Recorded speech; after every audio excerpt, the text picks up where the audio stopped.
வணக்கம். 8 மணி செய்திகளுக்கு உங்களை வரவேற்பது நான் சோனியா. இன்று நடந்த முக்கிய நிகழ்வுகளை இந்த அரை மணி நேரத்தில் பார்க்கவிருக்கிறோம். அதற்கு முன்னதாக தலைப்புச் செய்திகளை பார்க்கலாம். சொத்து குவிப்பு வழக்கிலிருந்து ஜெயலலிதா விடுதலை. சசிகலா, சுதாகரன், இளவரசியையும் விடுவித்தது கர்நாடக உயர்நீதிமன்றம்.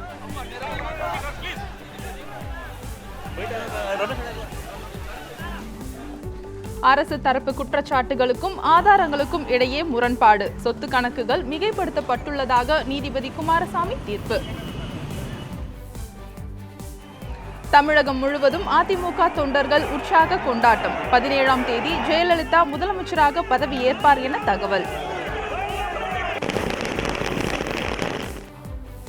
நீதி நிலைநாட்டப்பட்டு தர்மம் வென்றிருப்பதாக ஜெயலலிதா கருத்து. தீர்ப்பு இறுதியானதல்ல என கருணாநிதி அறிவிக்கை. பல ஆயிரம் கோடி ரூபாய் சத்யம் கம்ப்யூட்டர்ஸ் முறைகேடு வழக்கு. ராமலிங்க ராஜு உள்ளிட்ட 10 பேருக்கு ஜாமீன்.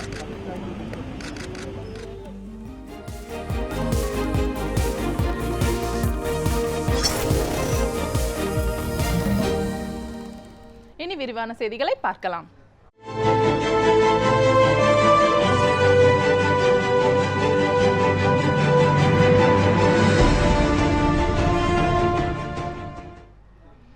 சொத்து குவிப்பு வழக்கிலிருந்து அதிமுக பொதுச் செயலாளர் ஜெயலலிதா உள்ளிட்ட 4 பேரையும் விடுதலை செய்து கர்நாடக உயர்நீதிமன்ற நீதிபதி குமாரசாமி உத்தரவிட்டுள்ளார். மேலும் கீழ் நீதிமன்ற தீர்ப்பையும் ரத்து செய்து உத்தரவிட்டுள்ள குமாரசாமி அபராத தொகையையும் ரத்து செய்துள்ளார். சொத்து குவிப்பு வழக்கில் அதிமுக பொதுச் செயலாளர் ஜெயலலிதாவுக்கு 4 ஆண்டுகள் சிறை தண்டனையும் 100 கோடி ரூபாய் அபராதமும் விதித்து பெங்களூரு சிறப்பு நீதிமன்றம் கடந்த ஆண்டு செப்டம்பர் 27ஆம் தேதி தீர்ப்பு வழங்கியது. இந்த வழக்கில் அவரது தோழி சசிகலா, சுதாகரன், இளவரசி ஆகியோருக்கு தலா 4 ஆண்டுகள் சிறை தண்டனையும் தலா 10 கோடி ரூபாய் அபராதமும் விதிக்கப்பட்டது. இதனால் பெங்களூரு பரப்பன அக்ரஹார சிறையில் அடைக்கப்பட்ட அவர்களை பின்னர் உச்சநீதிமன்ற ஜாமீனில் விடுதலை செய்தது. தனி நீதிமன்றத்தில் தீர்ப்பை எதிர்த்து அவர்கள் தாக்கல் செய்த மேல்முறையீட்டு மனுவை உச்சநீதிமன்றத்தின் உத்தரவின் பேரில் கர்நாடக உயர்நீதிமன்ற நீதிபதி குமாரசாமி உத்தரவிட்டார். அந்த வழக்கில் இன்று அளித்த தீர்ப்பில் ஜெயலலிதா உள்ளிட்ட 4 பேரையும் விடுவித்து நீதிபதி குமாரசாமி உத்தரவிட்டுள்ளார். சிறப்பு நீதிமன்றம் அளித்த 4 ஆண்டுகள் சிறை தண்டனையை ரத்து செய்ததுடன் 100 கோடி ரூபாய் அபராதத்தையும் நீதிபதி ரத்து செய்துள்ளார். மேலும் சசிகலா, இளவரசி, சுதாகரன் ஆகியோரின் தண்டனையும் ரத்து செய்தும் நீதிபதி உத்தரவிட்டார். இவ்வழக்கில் முடக்கப்பட்ட ஜெயலலிதாவின் சொத்துக்களையும் திருப்பி ஒப்படைக்கவும் நீதிபதி குமாரசாமி உத்தரவிட்டார். இன்று கர்நாடகா உயர்நீதிமன்றம் ஜெயலலிதா மற்றும் 4 செய்த அப்பீலில் தீர்ப்பு வழங்கியது. அந்த தீர்ப்பில் அவர்கள் நிரபராதி என்று நிரூபிக்கப்பட்டதாக குறிப்பிட்டு அவர்கள் எல்லாரையும் விடுதலை செய்துள்ளது. ஜெயலலிதாவுக்கு எதிரான சொத்து குவிப்பு மேல்முறையீட்டு வழக்கில் அரசு தரப்பு முன்வைத்த குற்றச்சாட்டுகளுக்கும் அரசு தரப்பின் ஆதாரங்களுக்கும் இடையே முரண்பாடு உள்ளதாக நீதிபதி குமாரசாமி தனது தீர்ப்பில் தெரிவித்துள்ளார். தீர்ப்பு விவரங்கள் பற்றி சற்றே இப்போது விரிவாக பார்க்கலாம். சொத்து குவிப்பு மேல்முறையீட்டு வழக்கில் 919 பக்கங்கள் கொண்ட தீர்ப்பின் நகல் கர்நாடக உயர்நீதிமன்ற இணையதளத்தில் வெளியிடப்பட்டுள்ளது. குற்றம் சாட்டப்பட்டவரின் சொத்துக்களுடன் நிறுவனங்களின் மதிப்பும் கட்டுமான செலவும் அரசு தரப்பால் கூடுதலாக சேர்க்கப்பட்டுள்ளதாக நீதிபதி குமாரசுவாமி தனது தீர்ப்பில் தெரிவித்துள்ளார். அதன் மதிப்பு மட்டும் 27 கோடியே 79 லட்சம் ரூபாய் என்றும் அவற்றுடன் திருமண செலவாக 6 கோடியே 45 லட்சம் ரூபாயும் சொத்து பட்டியலில் சேர்க்கப்பட்டுள்ளதாக குறிப்பிடப்பட்டுள்ளது. எனவே வருமானத்துக்கு அதிகமாக ஜெயலலிதா 66 கோடி ரூபாய் சொத்து சேர்த்ததாக கூறிய அரசு தரப்பின் கணக்கு தவறானது என்று தீர்ப்பில் கூறப்பட்டுள்ளது. மிகையாக சேர்க்கப்பட்ட திருமண செலவு, நிறுவன மதிப்பு, கட்டுமான செலவுகளை கழித்தால் உண்மையான சொத்து மதிப்பு 37 கோடியே 59 லட்சம் ரூபாய் எனவும் மொத்த வருவாய் 34 கோடியே 76 லட்சம் ரூபாய் எனவும் சுட்டிக்காட்டப்பட்டுள்ளது. வருமானத்திற்கும் சொத்துக்கும் இடையேயான வேறுபாடு 2 கோடியே 82 லட்சம் ரூபாய் என்றும் வருமானத்துக்கு அதிகமான சொத்துக்களின் சதவிகிதம் 8.12% என்றும் தீர்ப்பில் குறிப்பிடப்பட்டுள்ளது. வருமானத்தை விட 10% வரை கூடுதலாக சொத்து சேர்த்திருந்தால் வழக்கிலிருந்து விடுவிக்க முடியும் என்பதை சுட்டிக்காட்டியுள்ள நீதிபதி வருமான வரி தொடர்பான வாதத்தை கீழ் நீதிமன்றம் ஏற்றுக்கொள்ளவில்லை என்றும் கூறியுள்ளார். ஜெயலலிதா வாங்கிய வங்கிக் கடனை கீழ் நீதிமன்றம் கணக்கில் கொள்ளவில்லை என்று கூறியுள்ள நீதிபதி குமாரசுவாமி குற்றம் சாட்டப்பட்டவர்களின் வாதங்கள் கீழ் நீதிமன்றத்தால் நிராகரிக்கப்பட்டதாக தெரிவித்துள்ளார். பிறல் சாட்சியங்களை விசாரித்த விதம் தவறானது என தெரிவித்த நீதிபதி, விசாரணை நீதிமன்றத்தின் தீர்ப்பு சட்டத்துக்கு உட்பட்டதல்ல என்றும் தீர்ப்பில் குறிப்பிட்டுள்ளார். சொத்து குவிப்பு வழக்கில் ஜெயலலிதா விடுவிக்கப்பட்டதை தமிழகம் முழுவதும் அதிமுக தொண்டர்கள் கொண்டாடி வருகின்றனர். ஜெயலலிதாவின் மேல்முறையீட்டு மனு மீது தீர்ப்பு இன்று வெளியாகும் என்று அறிவிக்கப்பட்டதில் இருந்தே அதிமுக தொண்டர்கள் தீர்ப்பு முடிவை அறிவதற்கு ஆர்வமாக இருந்தனர். தீர்ப்பு ஜெயலலிதாவுக்கு சாதகமாக இருக்கும் என்பது பெரும்பாலான அதிமுக தொண்டர்களின் நம்பிக்கையாக இருந்தது. இதற்காக போயஸ் தோட்டத்தில் உள்ள ஜெயலலிதா வீடு இருக்கும் தெருமுனையில் இன்று காலை 8 மணி முதலே தொண்டர்கள் குவிய தொடங்கினர். ஜெயலலிதா வீட்டிற்கு செல்லும் தெருமுனையில் குவிந்த தொண்டர்களில் பலர் இந்த வழக்கில் வெற்றி கிடைக்கும் என்ற நம்பிக்கையில் இனிப்புகள், பட்டாசுகள், கோவில்களில் பிரசாதங்கள் ஆகியவற்றுடன் வந்து காத்திருந்தனர். தாரை தப்பட்டைகளும் தயாராக இருந்தன. நேரம் 11 மணியை நெருங்க தொண்டர்களின் ஆர்வமும் கூட்டமும் கட்டுப்படுத்த முடியாத அளவுக்கு அதிகரித்து கொண்டே இருந்தது. இதேபோல ராயப்பேட்டையில் உள்ள அதிமுக தலைமை அலுவலகத்திலும் குவிந்த தொண்டர்கள் சொத்து குவிப்பு வழக்கிலிருந்து ஜெயலலிதா முழுமையாக விடுதலை செய்யப்பட்டது குறித்த தகவல் வெளியானதும் உற்சாகம் அடைய தொடங்கினர். சொத்து குவிப்பு வழக்கில் அதிமுக பொதுச் செயலாளர் ஜெயலலிதா விடுவிக்கப்பட்டதை தொடர்ந்து தமிழகம் முழுவதும் அதிமுக தொண்டர்கள் கொண்டாட்டத்தில் ஈடுபட்டுள்ளனர். பட்டாசுகள் வெடித்தும் இனிப்புகளை பரிமாறியும் அவர்கள் தங்களது மகிழ்ச்சியை வெளிப்படுத்தி வருகின்றனர். சொத்து குவிப்பு மேல்முறையீட்டு வழக்கிலிருந்து ஜெயலலிதா விடுதலை செய்யப்பட்டதை தொடர்ந்து திண்டுக்கல் மாவட்டம் கொடைக்கானலில் பட்டாசுகள் வெடித்தும் இனிப்புகள் வழங்கியும் அதிமுக தொண்டர்கள் தங்களது மகிழ்ச்சியை வெளிப்படுத்தினர். சேலம் மாவட்டம் ஓமலூரில் சட்டமன்ற உறுப்பினர் கிருஷ்ணன் அனைவருக்கும் இனிப்புகளை வழங்கினார். இதனைத் தொடர்ந்து கொட்டும் மழையில் அதிமுகவினர் ஆடிப்பாடி மகிழ்ந்தனர். திருவள்ளூர் மாவட்டம் பொன்னேரி, திருத்தணி உள்ளிட்ட பகுதிகளில் பல்வேறு இடங்களில் அதிமுகவினர் பட்டாசுகளை வெடித்து மகிழ்ச்சியை வெளிப்படுத்தினர்.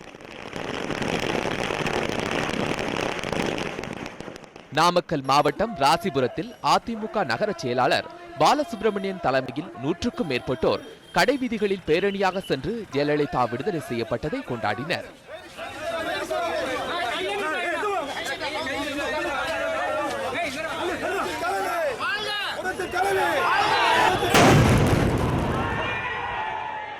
இதேபோன்று கடலூர், கோயம்புத்தூர், மதுரை, கரூர், நீலகிரி உள்ளிட்ட தமிழகம் முழுவதும் உள்ள அதிமுக தொண்டர்கள் ஜெயலலிதாவின் விடுதலையொட்டி உற்சாகமாக கொண்டாடினர். செய்தி பிரிவு நியூஸ் 7 தமிழ். தமிழக முதலமைச்சராக ஜெயலலிதா வரும் 17ஆம் தேதி பதவி ஏற்கக்கூடும் என தகவல்கள் வெளியாகியுள்ளன. சொத்து குவிப்பு வழக்கிலிருந்து ஜெயலலிதா விடுவிக்கப்பட்ட நிலையில் சென்னையில் உள்ள போயஸ் தோட்ட இல்லத்தில் தமிழக முதலமைச்சர் பன்னீர்செல்வம் மற்றும் அமைச்சர்கள் சந்தித்து பேசினர். அரசு உயர் அதிகாரிகளும் ஜெயலலிதாவை சந்தித்தனர். இந்த நிலையில் வரும் 15ஆம் தேதி அதிமுக சட்டமன்ற உறுப்பினர்களின் கூட்டம் நடைபெற இருப்பதாக தகவல்கள் தெரிவிக்கின்றன. இதில் அதிமுக சட்டமன்ற கட்சி தலைவராக ஜெயலலிதா தேர்வு செய்யப்பட்டு வரும் 17ஆம் தேதி தமிழக முதலமைச்சராக பதவியேற்றுக் கொள்வார் என்றும் கூறப்படுகிறது. வழக்கிலிருந்து விடுவிக்கப்பட்ட ஜெயலலிதாவுக்கு பிரதமர் நரேந்திர மோடி வாழ்த்து தெரிவித்துள்ளார். கர்நாடக உயர்நீதிமன்றம் அளித்த தீர்ப்பு மிகுந்த மனநிறைவை தருவதாக அதிமுக பொதுச் செயலாளர் ஜெயலலிதா தெரிவித்துள்ளார். இது தொடர்பாக அவர் வெளியிட்டுள்ள அறிக்கையில் இந்த தீர்ப்பு தம் மீது சுமத்தப்பட்ட அவதூறை நீக்கிய தீர்ப்பு என்று தெரிவித்துள்ளார். தொடர்ந்து தமிழக மக்களின் நலனுக்காக உழைக்கப் போவது உறுதி என்றும் குறிப்பிட்டுள்ளதாக ஜெயலலிதா அரசியல் எதிரிகள் சுமத்தப்பட்ட பழியினை துடைத்திட இந்த தீர்ப்பு உறுதிப்படுத்தியிருக்கிறது என்றும் தெரிவித்துள்ளார். தாம் புடம் போட்ட தங்கமாக மீள இந்த தீர்ப்பு வழிவகை செய்துள்ளதாகவும் நீதி நிலைநாட்டப்பட்டு தர்மம் வென்றது என்பதுதான் இந்த தீர்ப்பு என்றும் அவர் தெரிவித்துள்ளார்.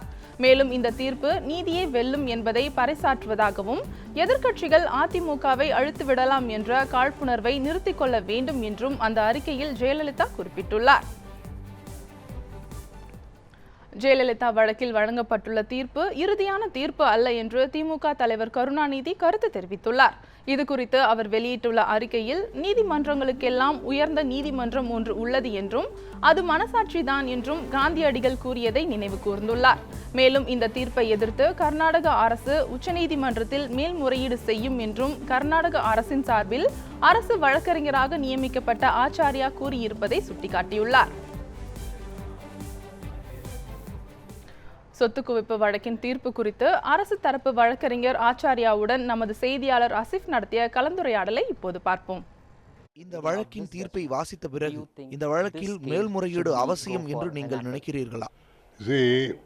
இதில் என் கடமை என்னவென்றால் மாநில அரசுக்கு அறிக்கையாக நான் வழங்க வேண்டும். நீங்கள் அரசுக்கு என்ன பரிந்துரைக்கப் போகிறீர்கள்? அதையெல்லாம் ஊடகங்களுக்கு சொல்ல முடியாது, அரசுக்கு தான் சொல்ல முடியும். அதுவரை வேறு யாரிடமும் அதை பகிர்ந்து கொள்ள முடியாது. அரசுக்கு பரிந்துரை வழங்குவதுதான் என் கடமை. Thank you so much. Thanks for joining with us. Acharya அவர்களிடம் பேசும்பொழுது அவர் குறிப்பிடக்கூடிய விஷயம், இந்த தீர்ப்பில் தெரிவிக்கப்பட்டிருக்கக்கூடிய கருத்துக்கள் சில முற்றிலும் மாறுபட்ட வகையில் அமைந்திருப்பதாக அவர் தன்னுடைய கருத்தை பதிவு செய்கின்றார். இது தொடர்பாக கர்நாடக அரசுக்கு தன்னுடைய பரிந்துரையை அளிக்க இருப்பதாகவும் அவர் தெரிவிக்கின்றார். ஹசீஃப், நியூஸ் 7 தமிழ், பெங்களூரு. சொத்து குவிப்பு வழக்கிலிருந்து ஜெயலலிதா விடுதலை செய்யப்பட்டது குறித்து தமிழக அரசியல் தலைவர்கள் தெரிவித்த கருத்துக்களை இப்போது பார்க்கலாம். தமிழக மாநில காங்கிரஸ் தலைவர் ஜி.கே. வாசன் வெளியிட்டுள்ள அறிக்கையில், ஜெயலலிதாவிற்கு தண்டனை வழங்கப்பட்ட போதும் தற்போது விடுதலை செய்யப்பட்டுள்ளதையும் நீதிமன்ற நடவடிக்கையாக மட்டுமே பார்ப்பதாக தெரிவித்துள்ளார். நீதிமன்ற தீர்ப்பை மதிப்பதாகவும் அவர் கூறியுள்ளார். கர்நாடக உயர்நீதிமன்ற தீர்ப்பை மதிக்க வேண்டும் என்றும், தமிழகத்தில் கிடப்பில் உள்ள திட்டங்களை நிறைவேற்ற வேண்டும் என்றும் தமிழக பாரதிய ஜனதா தலைவர் தமிழிசை சவுந்தரராஜன் தெரிவித்துள்ளார். சரத்குமார் வெளியிட்டுள்ள அறிக்கையில், மேல்முறையீட்டு தீர்ப்பு வருவதற்குள் சில அரசியல் இயக்கங்கள் தாங்களே ஆட்சி பீடத்தில் அமர்ந்ததை போன்று அரங்கேற்றிய காட்சிகளுக்கு முற்றுப்புள்ளி வைத்தது போன்று இந்த தீர்ப்பு அமைந்துள்ளதாக தெரிவித்துள்ளார். கீழமை நீதிமன்றம் வழங்கிய தீர்ப்பை கண்டு துவண்டு விடாமல் தொடர்ந்து போராடிய அதிமுக பொதுச் செயலாளர் ஜெயலலிதாவின் மன உறுதியை பாராட்டுவதாகவும் சரத்குமார் கூறியுள்ளார். சொத்து குவிப்பு வழக்கில் ஜெயலலிதா விடுதலை ஆகியிருப்பது ஜனநாயகத்திற்கும் நீதிக்கும் கிடைத்த தோல்வி என பாமக நிறுவனர் ராமதாஸ் விமர்சனம் செய்துள்ளார். இந்த தீர்ப்பை எதிர்த்து கர்நாடக அரசு மேல்முறையீடு செய்ய வேண்டும் என்றும், அதன் மூலம் ஜனநாயகத்தையும் நீதியையும் காப்பாற்ற வேண்டும் என்றும் அவர் வலியுறுத்தியுள்ளார். இனிவரும் செய்திகளை பார்க்கலாம். நீதிபதிகள் நியமனம் தொடர்பான நீதிபதி கர்ணன் உத்தரவுக்கு உச்சநீதிமன்றம் தடை. மருத்துவ படிப்புகளில் மாணவர் சேர்க்கைக்கான விண்ணப்பம் விநியோகம். விவரம் அறியலாம் இடைவேளைக்கு பிறகு.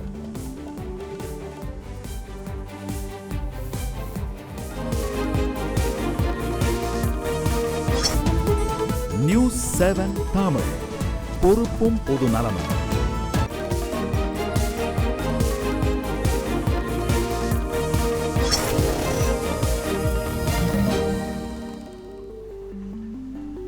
எட்டு மணி செய்திகளுக்கு மீண்டும் வரவேற்கிறோம். பல ஆயிரம் கோடி ரூபாய் முறைகேடு வழக்கில் சத்யம் கம்ப்யூட்டர்ஸ் நிறுவனர் ராமலிங்க ராஜு உள்ளிட்ட 10 பேருக்கு ஹைதராபாத் நீதிமன்றம் ஜாமீன் வழங்கியுள்ளது. சத்யம் கம்ப்யூட்டர்ஸ் நிறுவனத்தில் நடைபெற்ற முறைகேடு தொடர்பாக அதன் நிறுவனர் ராமலிங்க ராஜு, அவரது சகோதரர் ராமராஜு உள்ளிட்ட 10 பேர் கைது செய்யப்பட்டனர்.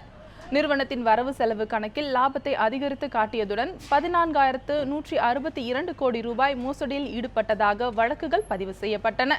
இந்த வழக்கில் கடந்த மாதம் 9ஆம் தேதி தீர்ப்பளித்த ஹைதராபாத் சிபிஐ சிறப்பு நீதிமன்றம் ராமலிங்க ராஜு உள்ளிட்ட 10 பேருக்கும் தலா 7 ஆண்டுகள் சிறை தண்டனை விதித்து உத்தரவிட்டது. இந்த நிலையில் ஜாமீன் கோரி ராமலிங்க ராஜு உள்ளிட்ட 10 பேர் தாக்கல் செய்த மனு மீது விசாரணை நடத்திய ஹைதராபாத் அமர்வு நீதிமன்றம் இன்று ஜாமீன் வழங்கி உத்தரவிட்டுள்ளது.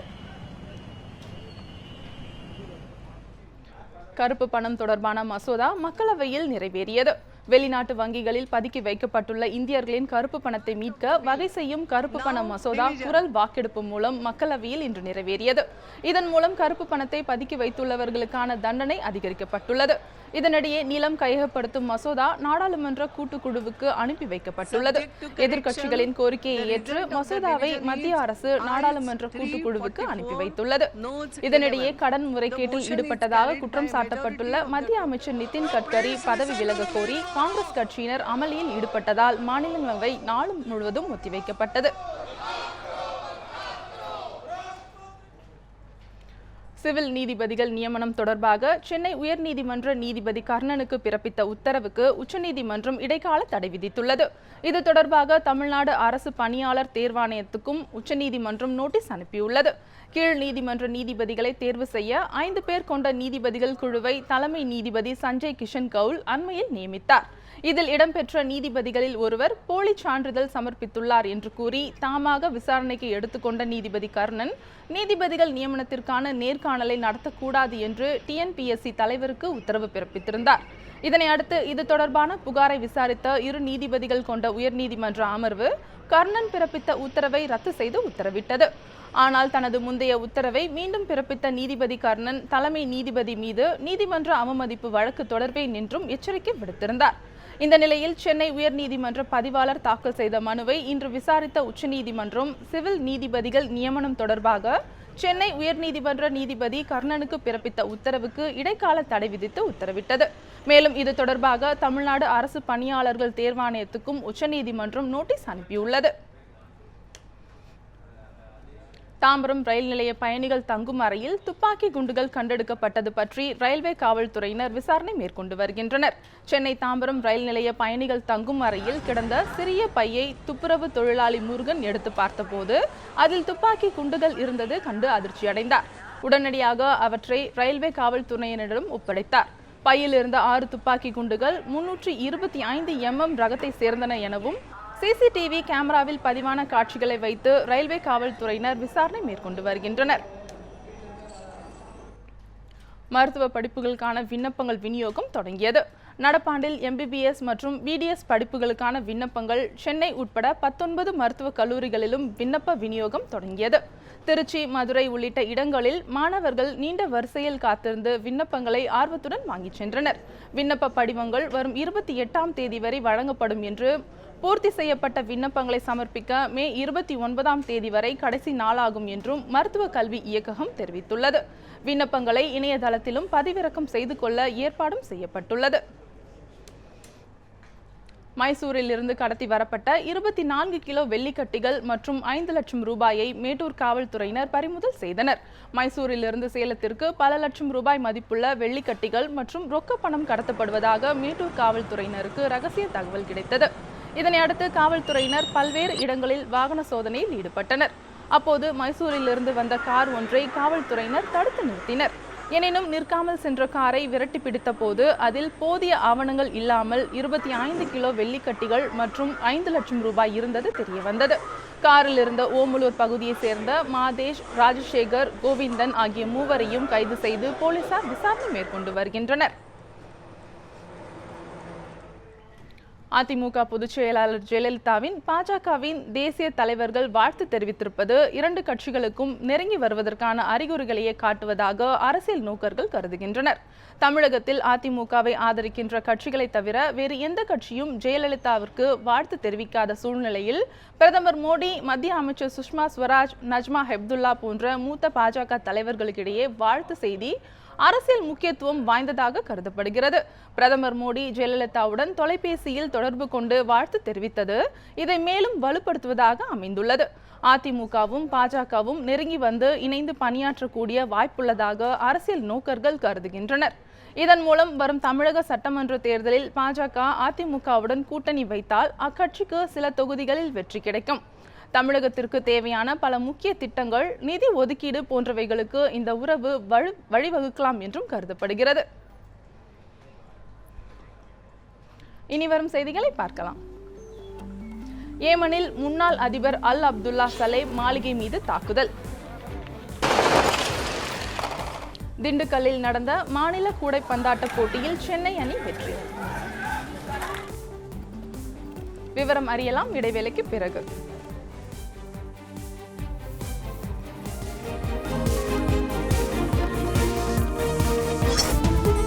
நியூஸ் 7 தமிழ், பொறுப்பும் பொது நலமும்.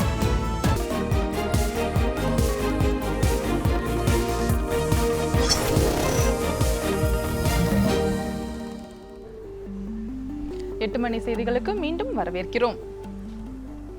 ஏமனில் முன்னாள் அதிபர் அல் அப்துல்லா சலேவின் மாளிகையை சவுதி அரேபிய கூட்டுப்படையினர் குண்டுகளை வீசி தகர்த்துள்ளனர். வான்வெளி தாக்குதல் தீவிரமடைந்துள்ள நிலையில் பொதுமக்கள் குடிநீர் தட்டுப்பாட்டால் அவதிக்குள்ளாகி வருகின்றனர். அதை பற்றிய ஒரு செய்தி தொகுப்பை இப்போது பார்ப்போம். ஏமன் நாட்டில் ஹவுதி கிளர்ச்சியாளர்கள் அரசு படைக்கு எதிராக போரிட்டு வருகின்றனர். அவர்களுக்கு ஆதரவாக அல் கொய்தா தீவிரவாதிகளும் இணைந்துள்ளதால் அரசு படைகளுக்கு ஆதரவாக சவுதி அரேபியா, அமெரிக்கா உள்ளிட்ட நாடுகளின் போர் விமானங்கள் குண்டுகளை வீசி தாக்குதல் நடத்தி வருகின்றனர். இந்த நிலையில் ஞாயிற்றுக்கிழமையன்று தலைநகர் சனாவில் உள்ள முன்னாள் அதிபர் அலி அப்துல்லா சலேயின் மாளிகை மீது சவுதி கூட்டுப்படை விமானங்கள் குண்டுகள் வீசின.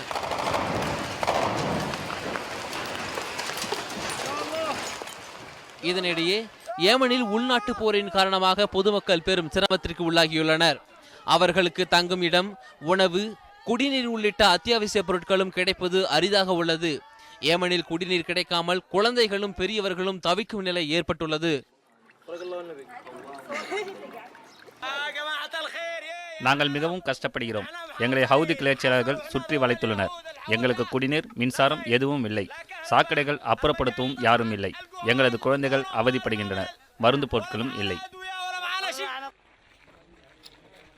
ஏமனில் தொடரும் வான்வெளி தாக்குதலை 5 நாட்களுக்கு நிறுத்தி வைப்பதாக சவுதி அரேபியா அறிவித்துள்ளது.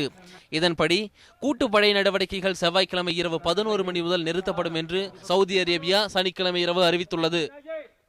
அப்போது உலக நாடுகளின் நிவாரணப் பொருட்கள் பொதுமக்களை வந்து சேரும் என்று எதிர்பார்க்கப்படுகிறது.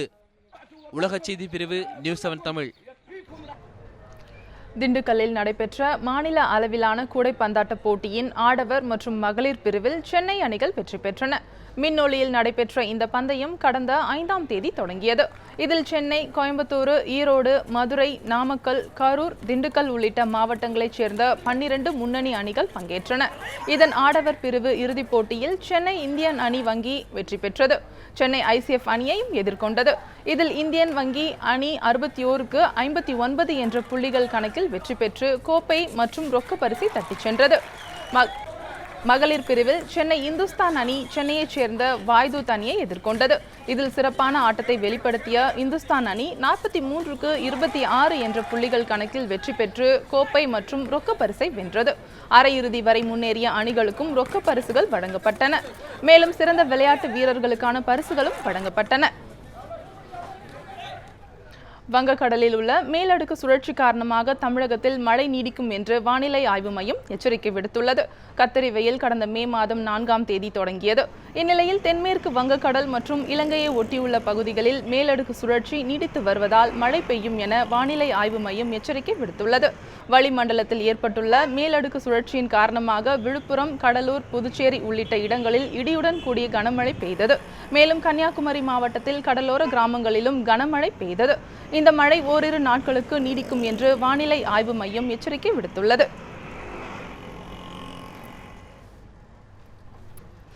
இத்துடன் 8 மணி செய்திகள் நிறைவடைகிறது. அண்மை செய்திகளுக்கு நியூஸ் 7 தமிழுடன் இணைந்திருங்கள்.